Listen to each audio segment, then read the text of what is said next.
To all the non-believers, I'm making non-believers. What's up, y'all? This is Jay Varsity, and welcome to episode 51 of NBA Talk Playoff Edition. And I'm gonna just get right to the chase. Shout out to Jimmy Butler and shout out to Damian Lillard. Y'all really carried your teams last night. So, yeah, we're gonna have two game sevens. We're gonna have two game sevens coming Sunday. It should be lit.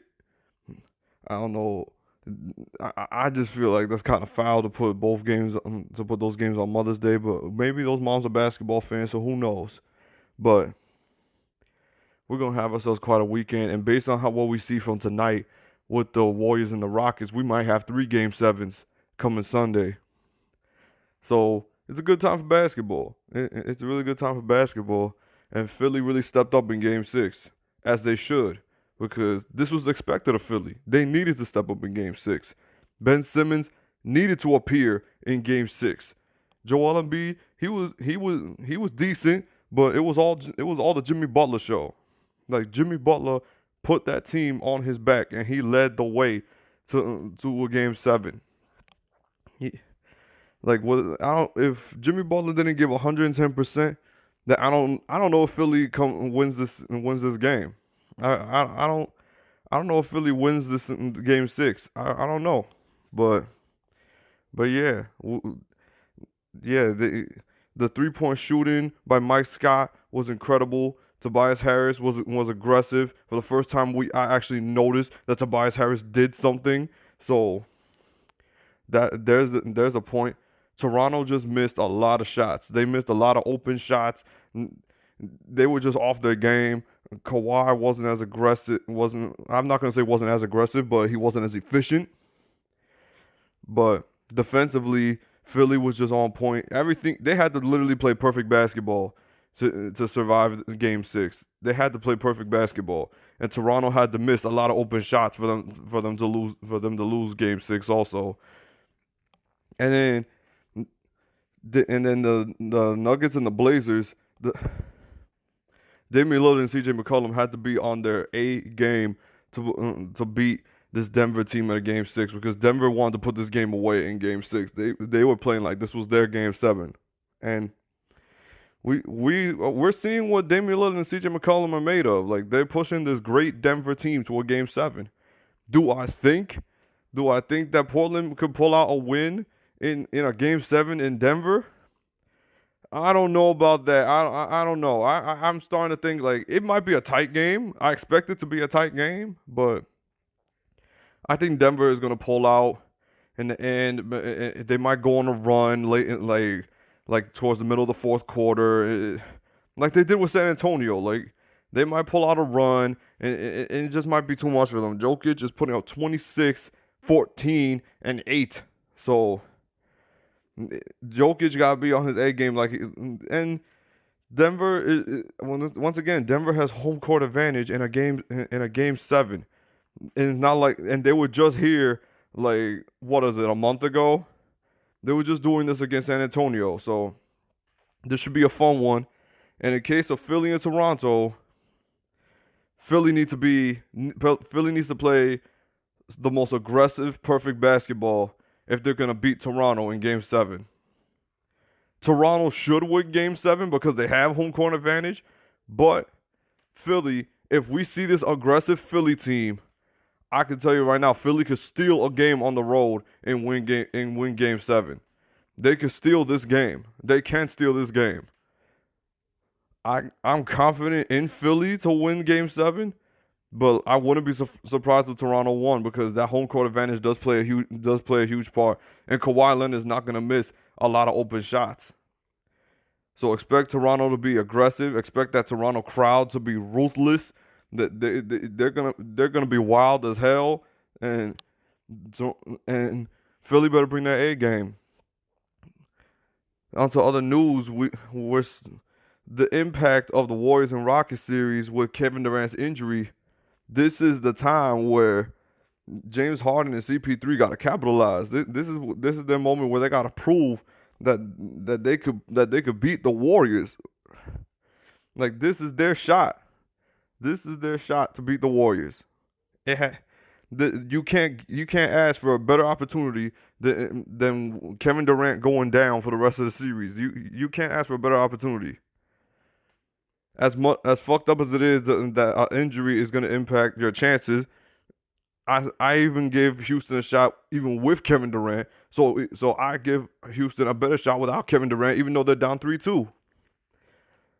I'm hoping, and I'm sure that Houston's gonna win Game 6. Game 7 should be a nail biter, and yeah, we're seeing some really good basketball from these teams. We're having really good basketball right now. This has been an interesting playoffs. And for Milwaukee, they better thank their lucky stars that Philly won that Philly won last night, because now they get a week off. Now they get a week off, and they don't got to play the Eastern Conference Finals right away. They get to sit home and watch a Game 7. I personally want to see Philly and Milwaukee in the Eastern Conference Finals, but because of the competitiveness of Joel Embiid versus Giannis, because I like Milwaukee better matched up more against Philly than against Toronto, because Milwaukee has owned Toronto this season, and I don't see the Bucks letting up in the Eastern Conference Finals. So, yeah, a lot is riding on these Game 7s. Who knows what Kawhi's mindset for free agency is coming into this Game 7.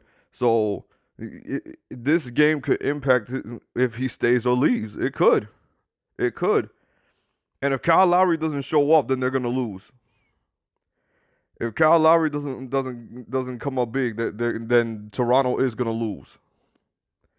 But yeah, a lot is riding on these Game 7s, guys, and I think I'm more secure about Denver winning Game 7 than I am about Toronto or Philly.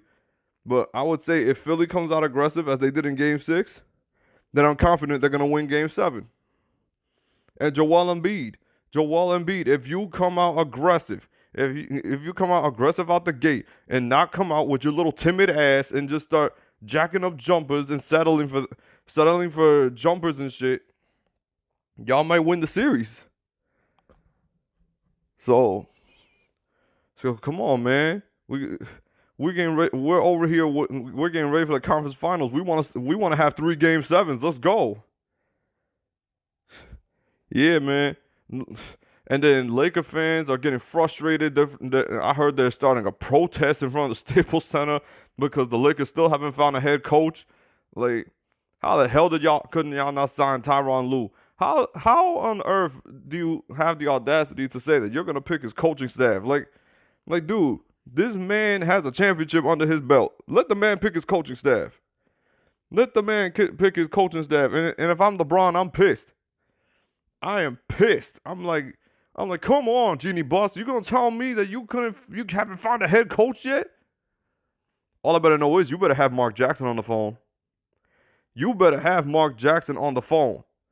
Because the only other coach that I would accept for the Lakers to hire is Mark Jackson. This thing I'm hearing that they're interviewing Frank Vogel.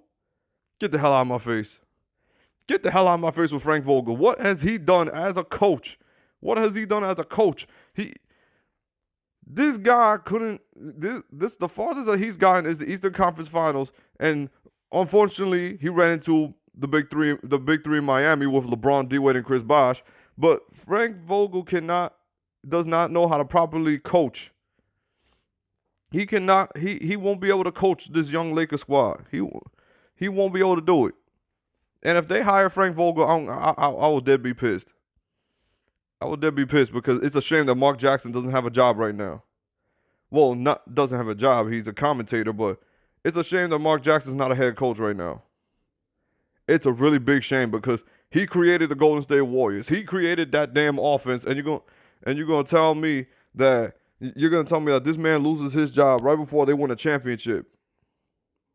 Like that's ridiculous. That is absolutely ridiculous.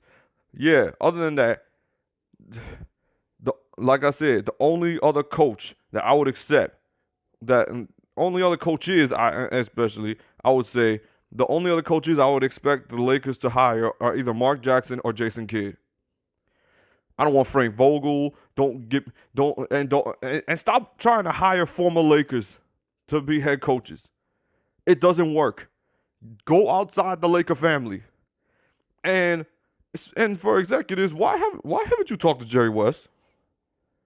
Why have you not talked to Jerry West? Like, what is the ignorance of him working for the Clippers stopping you from talking to Jerry West?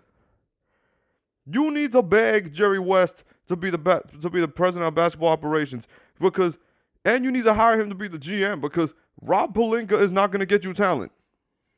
Rob Pelinka is not going to get you talent. I slowly believe that the Lakers could make a turnaround for next season, but they still don't have a proper GM and they don't have a proper president of basketball operations.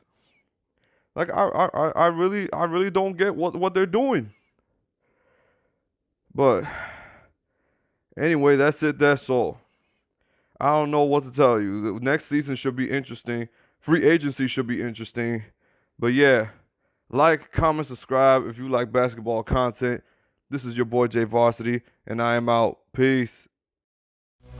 We got some non-believers out there. Make believers out of non-believers. Make believers out the overseas.